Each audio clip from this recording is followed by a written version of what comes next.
Hi and welcome back to the channel. Welcome back. Welcome back indeed. Thank you very much to all the new subscribers for subscribing. Thank you for the lovely comments that we got on last week's video. We feel it really resonated with some of you. You know, I think particularly because not everyone that moves abroad and moves to Portugal is rich, and they're not all there to play golf in the Algarve.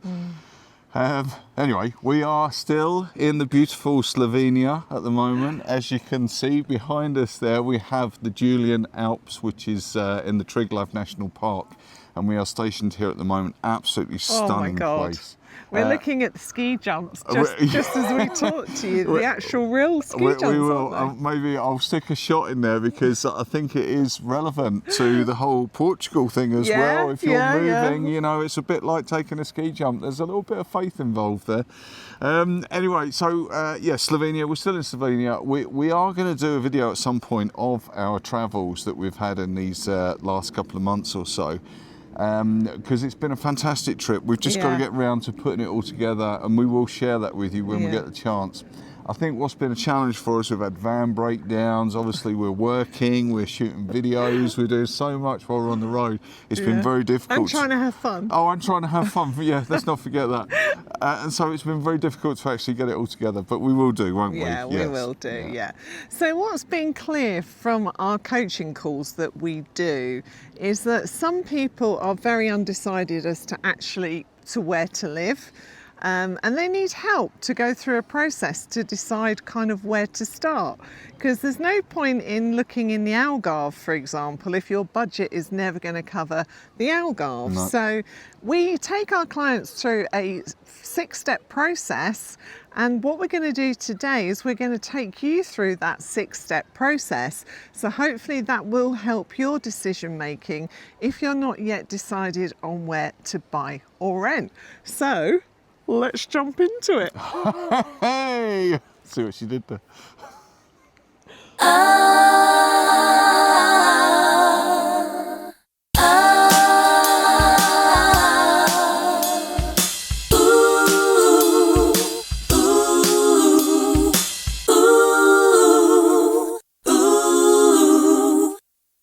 So as we take you through this 6-stage process, what we've done is we've got an example couple, which is based on somebody that we have helped coaching through our coaching calls. Now, and what that's going to do, it's going to give a real life situation and the decisions that they made as they went through this 6-stage process as well. So just bear that in mind.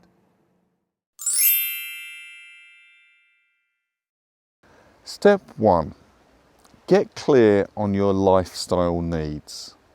So before you've even opened the Google Maps to work out where you're going to be, you've got to work out what sort of life you're trying to build. So let's break this down depending on where you are in your life. So early retirees and pensioners, they probably want to prioritise access to healthcare, walkability, peace and quiet, not always, but sometimes, low maintenance properties and safety. They probably need to consider winter climate, because Portugal is not warm all year round in all areas, support services, ease of making new friends, and language barriers.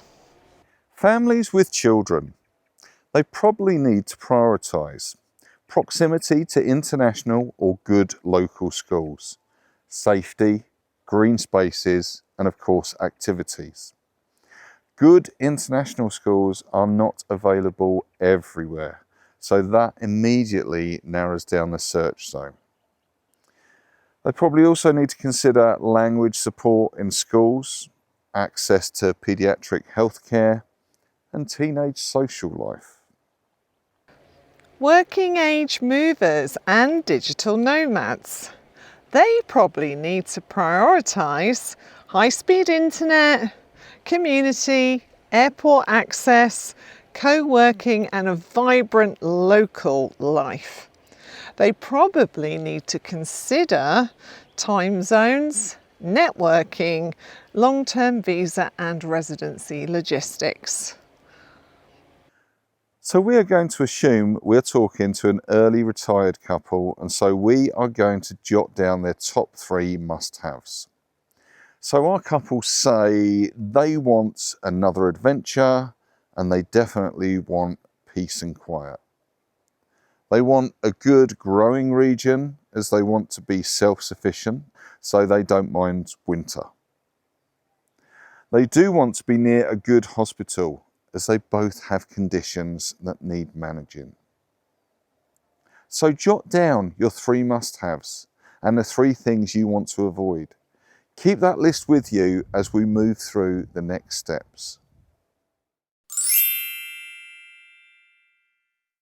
So step 2, know the regions and what each region offers. So Portugal clearly isn't just the Lisbon and the Algarve. Every single region offers something completely different, and choosing wrong can derail your dream. I saw a post on Facebook recently, a older couple who were talking about they wanted to move to the centre of Portugal, and they were asking people for advice on, you know, would it be easy to sell a house if we bought the house there? You know, what's the centre of Portugal like? Clearly they'd never been there before, but they were interested in it. Oh my God, the responses were so inaccurate. The actual admin of the group commented to this post saying, nobody can sell houses in the centre of Portugal. And that comment is such a ridiculously wrong blanket statement, because the housing market is pretty hot in central Portugal right now. And what made it even more laughable is the admin of that group lives in Switzerland and doesn't even live in Portugal. So it's very important to get your information from the right place. And central Portugal is huge, it's a huge region. So it's really important that you know your regions so you don't make mistakes. Lisbon region, including Cascais and Sintra. The pros here, they have the best international schools, English speaking professionals, job opportunities, excellent healthcare, and of course, social life. The cons, expensive property, and much heavier traffic. Probably best for working couples, families who need international schools, and retirees wanting access to top tier services. So northern Portugal, so for example, Braga, Porto, Meia, Guimarães and Braga, pros there are affordable housing, a strong sense of culture, great food, family-friendly cities, a growing international school offering, and a community feel. It feels small enough to be community. Cons are wetter and cooler weather, and it's best for budget-conscious families, early retirees, and digital nomads wanting value and community. Central Portugal, for example, Coimbra, Tomar, Coimbra and Castelo Branco. Pros, there's a slower pace of life, affordability, there's obviously lots of nature and there's lots of space around as well. The cons, there are fewer international schools, the need for a car does increase, there's a sparse social scene for teenagers as well, it's harder to find those locations, and there can be very, very hot summers and very wet winters. What it's best for? Early retirees, nature lovers, remote workers, and families that are open to local school integration. The Algarve, so Lagos, Tavira and Lul. Pros there are winter sunshine, much less rain, established immigrant communities, international schools, great healthcare in some hubs, and general lifestyle. The cons are tourist heavy in parts and higher prices in those hotspots. But it's best for retirees, families with a healthy budget, and those seeking an outdoor lifestyle. Silver Coast, for example, Caldas de Reina, Nazaré and Óbidos. The pros: coastal charm, lower prices than the Algarve, walkable towns and growing communities. The cons: again, fewer international schools, though they are improving. It tends to be a lot windier and mistier in the winter. Best for families and early retirees wanting balance, or if affordable coastal living is your thing. The islands, so Madeira and the Azores. The pros there are incredible nature, laid-back lifestyle and a less extreme climate without so much heat in summer. Cons are there are a limited infrastructure and schools, and it can feel a little isolated, and it's also a high humidity area.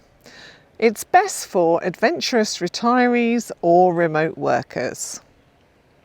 So our couple want to grow vegetables all year round, and they are not keen on extreme heat or wind. And they are used to rain, so they are drawn to northern and central Portugal. Step 3. Compare housing and cost of living. So what you can afford will vary quite wildly depending on where you live and what lifestyle you choose. So the next step after looking at your regions is to look at the cost of living. Unless you have an unlimited budget, of course. But let's take a look at the cost by region, and please bear in mind that these are averages. Okay, so let's take a quick look at costs, because the cost of housing is really vital when you're deciding how to narrow down your regions. So in order of low to high, this is based on a 2-bedroom apartment or a 2-bedroom modest house in each region, and these are averages. So central Portugal, 650 to rent a house, 150,000 to purchase. Madeira, Azores, 800 and 880,000. Northern Portugal, 900 and 200,000. Silver Coast, 950 and 220,000, and the Algarve, 1,200 to 280,000 to buy. Now, what I've done is stripped out the cities because they have prices of their own and they would skew those numbers. So looking at the cities, northern Portugal, so this is the suburbs of Porto and Braga. You're looking at 900 rent or 200,000 cost price to purchase. Central Porto, so being pretty close to the centre, you're looking at 1,300 rent, 300,000 to purchase.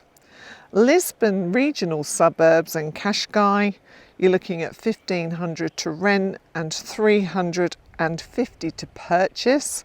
And then finally central Lisbon, the most expensive at 1,900 euros to rent and 450,000 to purchase. So, based on those costs, our couple are still thinking central or northern Portugal, because they have a budget of 200,000 euros for a property with land.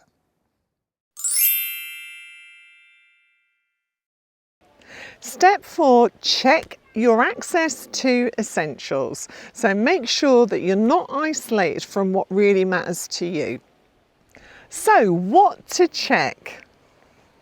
Distance to major hospitals and clinics, proximity to schools if you've got children, access to transport, so train stations, buses, airports.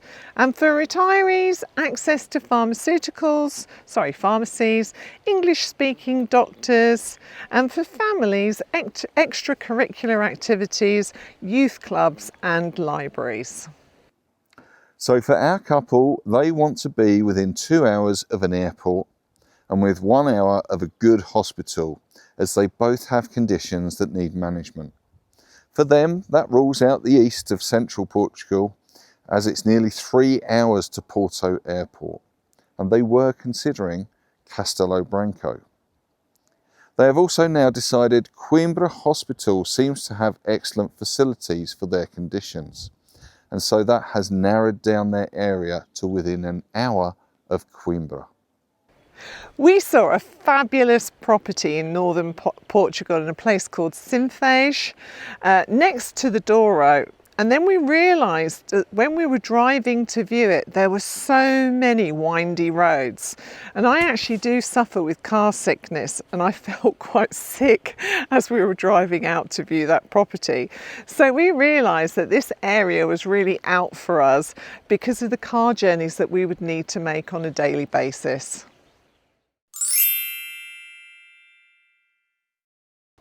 Step 5, find your social fit.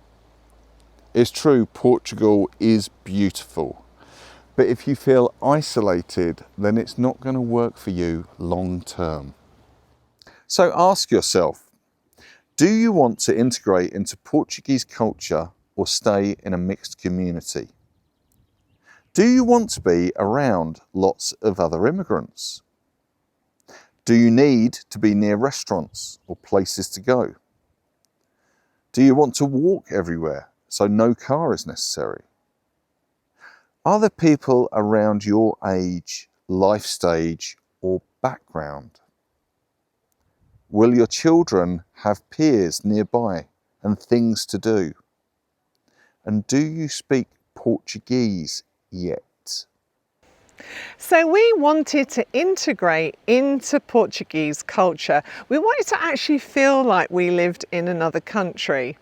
That was part of the experience for us. So immediately we ruled out areas like the Algarve. Of course you can find quiet spots in the Algarve, not full of immigrants or tourists, but we knew our budget would also not stretch to that region. So for our couple, they are happy to drive. They would like to be within 15 to 20 minutes of a supermarket. They're not bothered, or they're not that bothered about eating out, and they are keen to learn Portuguese. A local immigrant community would be a bonus, so they're now seeking a home within 1 hour of Coimbra, but near to a small town where they can buy provisions. Step 6, test before you commit. A scouting trip isn't optional in our opinion, it is essential. And so by now you should have narrowed down the region that you're looking at. And a scouting trip is essential to then validate your choice, because a lot of things changed for us after our trips. Actually stay in the areas or regions you've selected so you can actually feel the difference. Visit schools and doctors if they're important to you and to your move, because many schools actually do have quite long waiting lists, so it's really important to understand that. Come in winter and summer if you can, and if you can't do both, come in winter. Portugal can really change with the seasons, so it's better to see it at its worst and not its best. Also, try living for a week without a car, or with one in a remote place. How does it feel to be driving in the car every single day to do everything? And if you're homing in on an area, see if you can find a local Facebook community, because they are actually an amazing source of information and you can learn an awful lot. And finally, listen to your gut instinct. If something feels too good to be true or doesn't feel right, it probably is. Finally, make the move. And remember, if you rent before buying anywhere, then you are never committed beyond your rental agreement. And that is the advice that most people give, and it's sound advice. For our couple, they ended up living in central Portugal in a place called Penacova, on a farm, and they're about 10 minutes away from a supermarket and about 30 minutes away from Coimbra.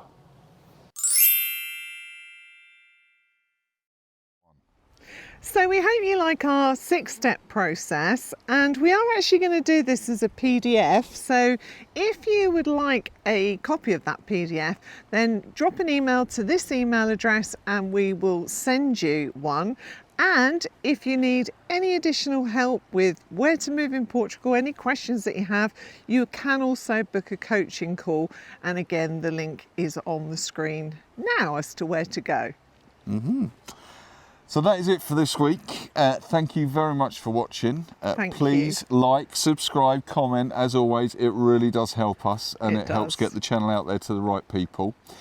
We are slowly working our way back to Portugal, and we're really hoping that the sun is shining when we get back there, because it's been pretty tragic, the weather so far this year.